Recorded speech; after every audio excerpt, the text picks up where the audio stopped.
জয় গুরু।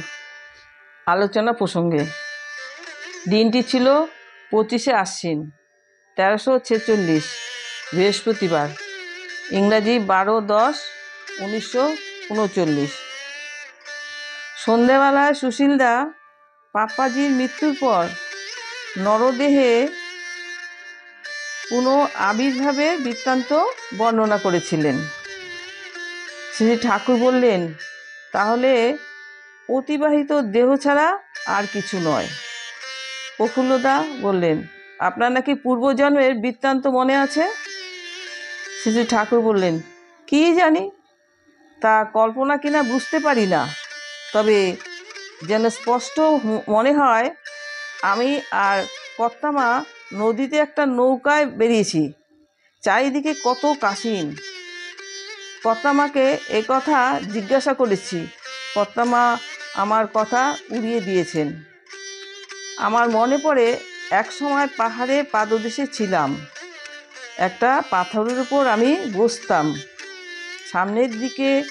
সামনে দিয়ে পূর্ববাহী ছোট্ট নদী বয়ে যেত। সেখানে লাল লাল সুন্দর পথ।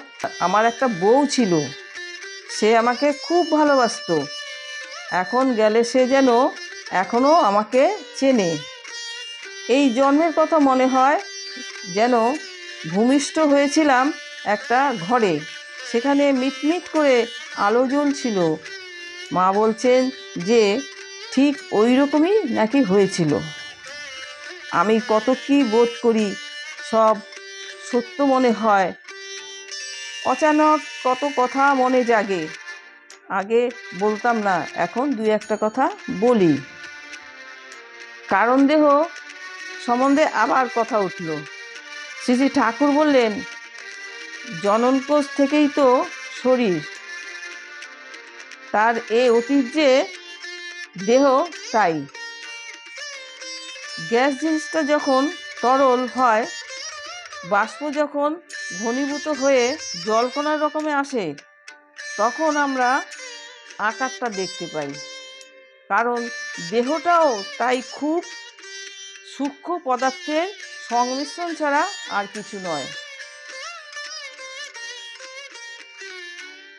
জয় গুরু। সুস্থ থাকুন, ভালো থাকুন। বন্দে পুরুষোত্তম।